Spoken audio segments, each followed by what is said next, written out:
Hey guys. So there's this movie that a few of you in the comments recommended I check out because it seems to predict the Charlie Kirk assassination. And it's honestly kind of insane and scary. This movie's from 1998. It's called Snake Eyes with Nicolas Cage. Now let me just start out by saying that I'm not implying anything. I'm literally just going to break down the movie and point out a few connections. But I want to make it clear that I think it's still too soon to come to any conclusions.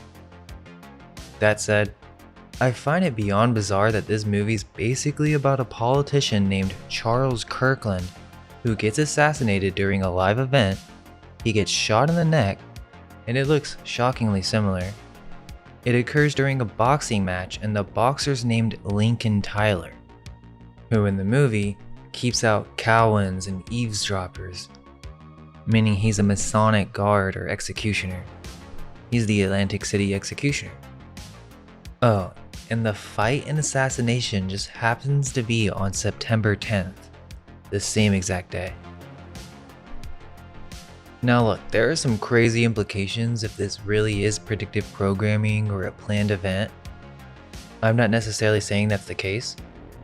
I'm open to the idea of a cosmic joker, or even the idea of magic and mimetic entities where this movie in a sense is programmed reality to manifest it, hinting towards a simulated reality.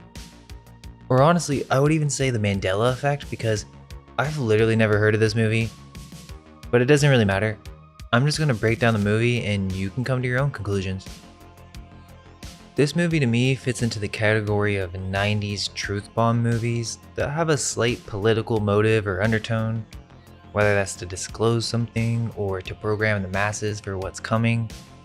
Kind of like Enemy of the State, for example, but Snake Eyes isn't so in your face and it's not necessarily directed at a conspiracy audience.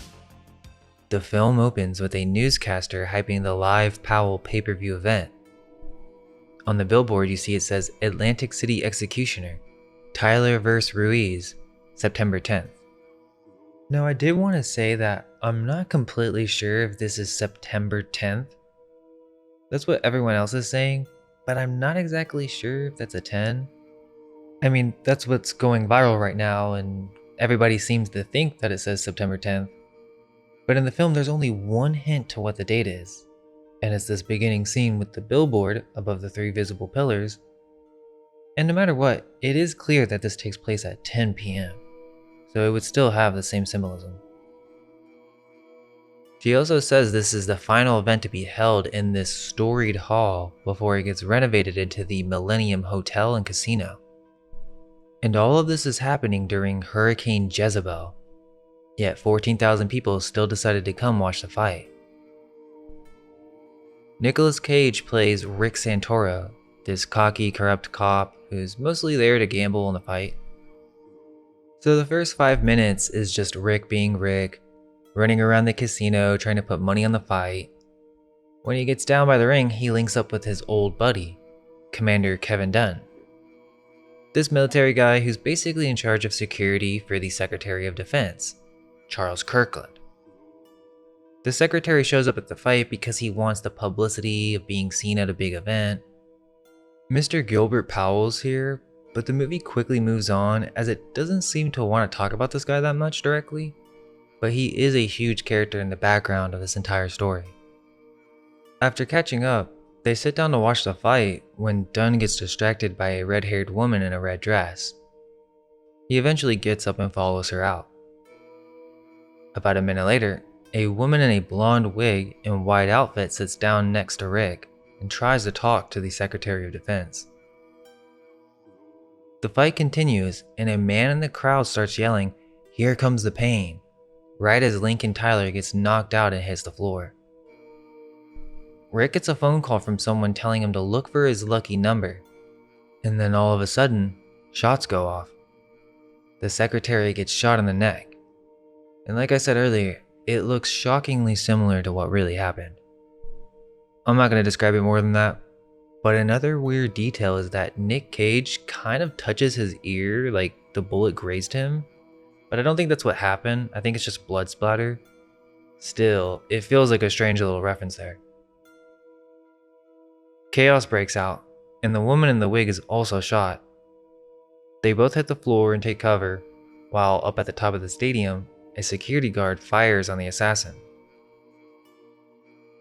Meanwhile, Tyler the fighter is supposed to be knocked out, but he's looking around because he hears the shots, and Rick notices this. The crowd starts trying to get out, including the woman in the wig, now revealed to have dark hair, who's trying to slip away. Dunn shows back up, and Rick tells him the woman next to the secretary threatened him, got shot, and then tried to run. Rick starts taking control and he shuts down the arena, and we see beneath all this cocky corruption, he's actually a sharp undercover cop. And the movie starts mentioning tunnels. They come up multiple times throughout the story. The secretary's body is wheeled out through these back hall tunnels as they try to rush him to the hospital. Dunn is freaking out, blaming himself because he was supposed to be standing in front of the secretary, but got distracted by that red-haired woman, so he wasn't there to protect him. Now he's scared he's going to be court-martialed, but Rick tells him to relax, cover the story, and just say that he was investigating a suspicious character. Dunn says that he can't lie, and Rick says, look, it's not lying, just tell them what you did right. Basically, cover this up or it's the end of your career. He killed the assassin. He saved the day. Leave it at that. They start talking about the woman with the envelope and trying to find her. Then, one of Rick's TV friends from the news shows up and wants to get the first press hit. But Rick doesn't want images of the dead secretary shown. He says it'd be sick for the family to see. And what's weird is how many times that the script reminds you that this Charles had a family. Like, have a heart, don't show it. And Lou, the pay-per-view host, sees this as a breaking opportunity and offers Rick $5,000 if he can be the one to report it. He even mentions this guy who got into media through the Kennedy assassination. But it's no accident that this movie brings this up. They're specifically tying this to the idea of psyop and conspiracy. Rick, corrupt as he is, lets him do it, just no cameras in their arena. Rick starts to review the knockout footage because he already noticed that Tyler wasn't really out cold. Watching it back, he realizes the punch never landed, so Tyler took the fall on purpose right before the shots. Meanwhile, the woman in the wig is trying to get the blood off of her in the bathroom. So Rick decides to go talk to this Tyler guy, who's looking nervous, but he decides to talk to Rick because he's an old high school pal. Which is weird because they wear these rings. Now I found that strange because who do you know that wears around their high school rings from like 20 years ago? He went to Neptune High and he was a Sea Devil. Again, these references aren't by accident. And it zooms into these rings multiple times. Anyways, Rick knows he took the fall on purpose, and he's trying to investigate why he did that right before the assassination took place to see if he knows anything. Well, Tyler admits kind of that he took the fall, meaning the fight was rigged, but he doesn't want to admit it unless they cut some kind of deal. Rick says he's not going to tell anyone, just to pay him back the money he used to bet on him. Tyler then says he didn't know that they were going to kill someone, but he won't say who. We then get a flashback, and I should mention that Tyler's handler and lawyer is this guy named Mickey, where he's talking with one of the guys taking bets. He's talking about how the fight might be rigged and Lincoln is actually going to lose this one. Mickey seems to know about it and tries to talk Tyler out of it. But yeah, Tyler owed money to the casinos, so he took this offer because they said that they would get rid of all his debts if he threw this fight. Interestingly, they didn't tell him which round, but that someone in the crowd would let him know when to throw. Meaning during this event, there was an agent pretending to be a fan in the crowd who had a tiny radio earpiece telling him when to give the cue, which was him yelling, "Here comes the pain." Then Tyler was to fall on purpose because they wanted everyone on their feet distracted. Then Tyler says, she. Rick says, who's she? Then he kind of changes the subject and says, you hear that storm out there? I wish it would blow this town away. Now this is kind of hard to catch because it's mid-casual conversation, but there's a reason he ignored Rick when he said, who's she? And he starts talking about the storm. The storm is called Hurricane Jezebel. And then Rick says, yeah, but who is she? Talking about the red-haired woman in the red dress. This is almost certainly a Whore of Babylon reference, as she is depicted in a red dress, and they just connected her to Jezebel.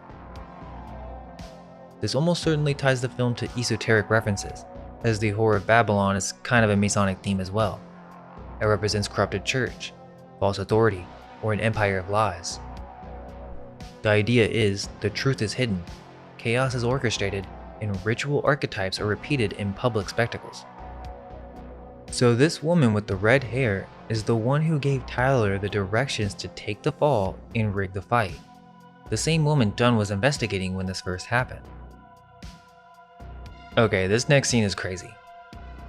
So Dunn is on the news now with Lou, talking about who this assassin is. They tell us the shooter is a Palestinian who lived in the United States for the last 6 years. He was upset about the sale of missile systems and other weaponry to Israel, and there was a handwritten note found on his body. Okay, this scene is bizarre for a bunch of reasons, but notice how Dunn is nervous here. Remember, he just said he can't lie, and he looks uncomfortable, the same way he did earlier when he was talking about lying. The movie does this on purpose to hint that this official story is actually a cover and false, that he's lying right now. Now Rick wants to talk to Dunn about what he's found, and from the start, Dunn is defensive and skeptical. This is where the conspiracy starts to be revealed. It wasn't a lone shooter.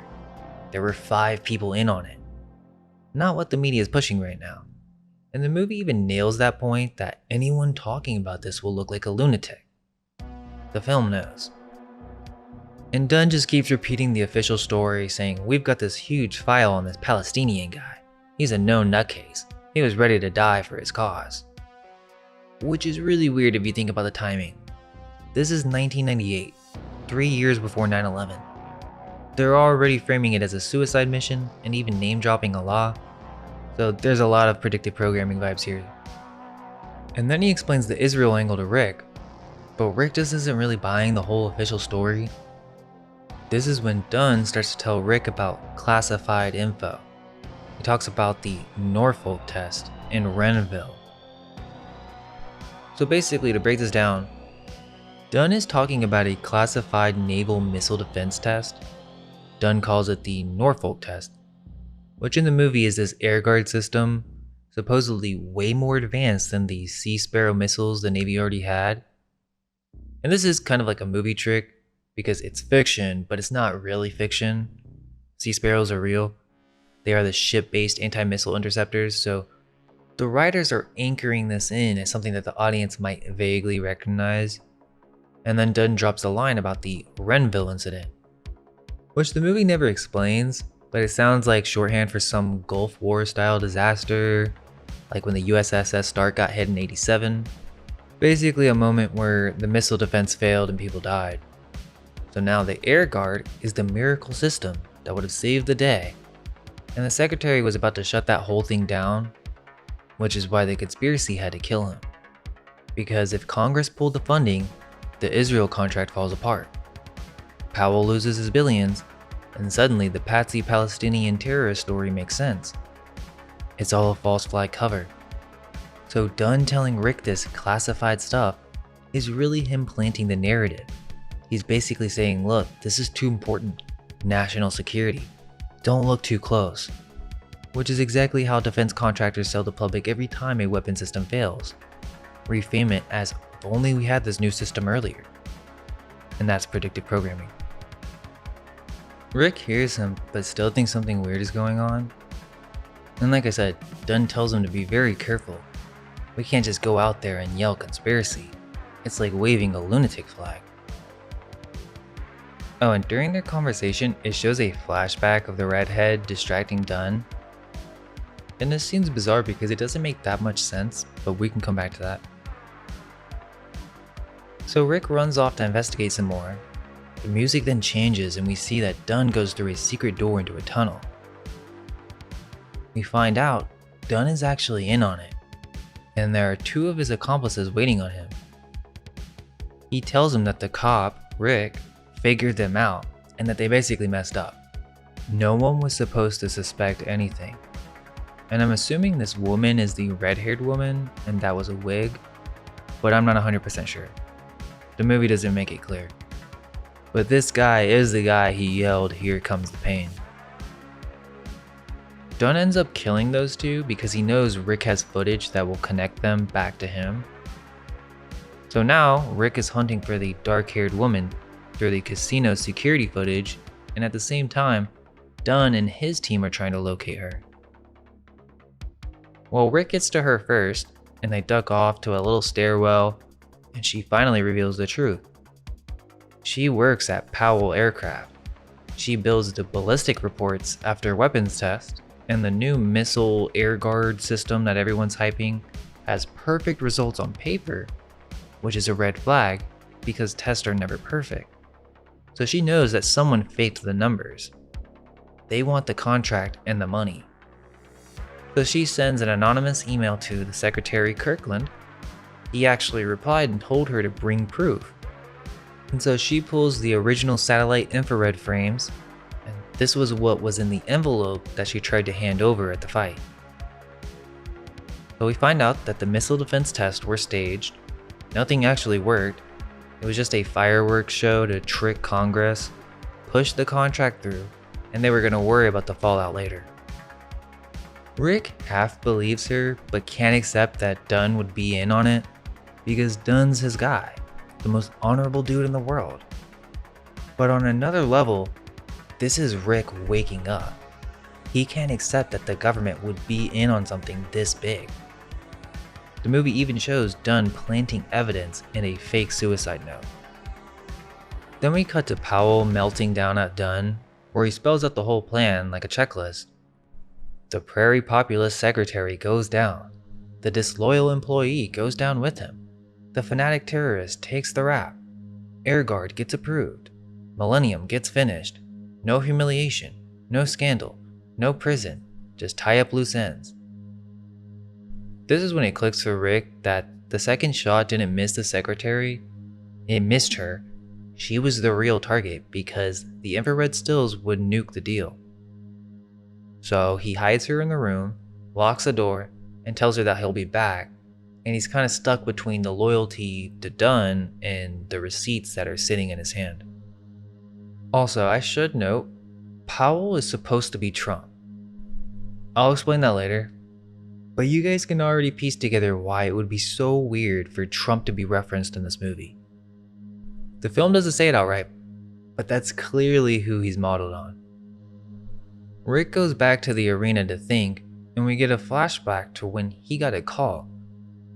Someone called him saying, "I'm here, sweetie, it's your lucky number," just to distract him, when he remembers seeing this blimp with an eye on it. It's called the Zero Gravity Flying Eye, and it has a camera on it. So Rick checks the footage and realizes that the woman wasn't lying about Dunn. He sees Dunn with the shooter on camera before it happens. Then, Dunn shows up behind Rick, and this is when they announce that Kirkland has died. And this part's really weird to me, because here we see on TV that Powell is clearly using the secretary's death to push political propaganda, saying that Kirkland would have approved of the air defense system, which is another shocking reference layered into the story. Now we figure out why Dunn invited Rick. He needed a local cop as an alibi, and two, he knew that Rick was controllable and could be bought if anything went wrong. This is where Dunn tries to bribe him, saying he'll give him $1 million to look the other way. All he wants to know is where Julia is. But Rick won't tell him. He even gets beat up later by Tyler, but still refuses to give her up because he knows they'll kill her. Dunn also tries to gaslight Rick here and play victim, bringing up this Renville event that supposedly got hit by Iraqi missiles, claiming the air guard system could have saved lives. But the whole thing feels like BS because 1, it doesn't work, and 2, Dunn already proved he's willing to lie and kill, so he must know this is about money. Why would we believe a word he says? This is also kind of where they reveal the meaning behind the name of the film, Snake Eyes. The house always wins. Craps are rigged, and Snake Eyes favors the host, or in this case, the government and the corruption inside of it.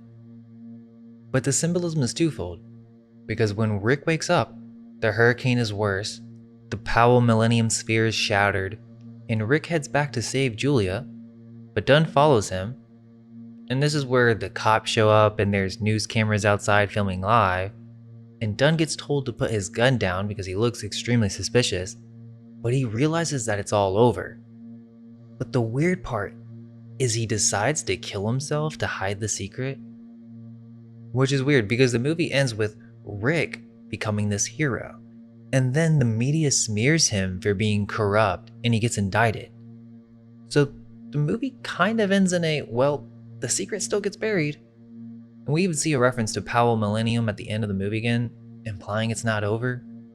And it ends with, well, at least he got to be on TV. And that's the end of the movie. Okay, so a politician, a defense secretary named Charles Kirkland, gets shot in the neck and is assassinated during a live boxing fight on September 10th. This happened because a boxer named Lincoln Tyler took the fall on purpose by taking directions from an agent from some type of intelligence agency. Tyler is the suspect in Kirk's real-life case. Lincoln obviously is a president who was assassinated. Not only that, but Tyler later beats up Rick in an attempt to protect these elites. In Freemasonry, a Tyler is someone who guards the door of the lodge with a drawn sword, ensuring that only initiated brethren enter. So Tyler is a Masonic guard or executioner, and in the movie, he's literally called the Atlantic City Executioner. This happens right when Rick finds out the truth. Not only that, but Gilbert Powell is Trump. Trump was supposedly a close friend to Charlie, and the film was literally shot on location at Trump's Taj Mahal in Atlantic City. So that's another tie-in. And the strangest part of all is that in the film, there is a cover-up psyop with the media involved to promote this idea of a terrorist patsy in order to promote a political agenda involving you-know-who. So yeah, I'll let you guys decide what that's all supposed to mean. Keep in mind, they mentioned the Kennedy assassination, conspiracy theories. This is Hollywood promoting this idea that the media lies, plants false evidence, uses fake assassins to carry out a political purpose, cover-ups at the highest level of government, and we're just supposed to think this is all a coincidence? I mean, at some point you have to admit there's something weird going on. So again, we have timing. This is from 1998. Why are we seeing this in a film with a Trump-coded casino owner and a live assassination on September 10th? We have the Patsy media rollout pre-9/11, a Palestinian Patsy, handwritten notes that were planted to show it was a suicide mission, and a ready-made media cover story that's a weird precursor to post-9/11 script that would dominate the news 3 years later. Then there's a tech cover story featuring real military speak, including Sea Sparrow, Norfolk, so they're basing this on real stuff. And then there's the ritual and symbolism. The whole event took place in a hall. Tyler is the executioner. And then there's the whole Jezebel Whore of Babylon reference. Oh, and I did want to mention that De Palma has a whole history of weaving conspiracies and cover-ups into his films. Like, that's kind of his thing. Blowout is literally about a political assassination and the media cover story around it. A sound guy hears evidence on tape and then watches it get buried, which is basically the same as Snake Eyes. Then you've got Body Double, all about hidden cameras, surveillance, and how you can't trust what you're seeing. Same theme. Then there's The Black Dahlia, which is its own dark, deep rabbit hole. Anyways, what are your thoughts? Let me know what movie breakdown you want to see next, and all we can hope is that our minds may be unveiled. Let go of everything you think to be true. Relax the mind and ask the question, do I truly understand what this reality is?